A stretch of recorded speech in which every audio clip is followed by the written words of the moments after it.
ده كان على وشك انه يتغير في السنه دي.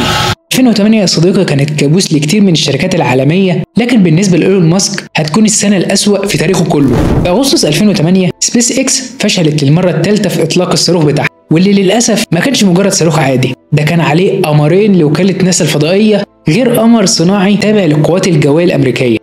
كل دول اتحطموا في الإطلاق. المشكلة ما وقفتش هنا، الخسارة في سبيس إكس سمعت في تسلا ساعتها كانت بتواجه حالة من الإفلاس أصلا، وماسك كان بيصرف سيوله ضخمه جدا على سبيس اكس من عربين اتدفعت لعربيات تسلا لسه ما اتعملتش اصلا.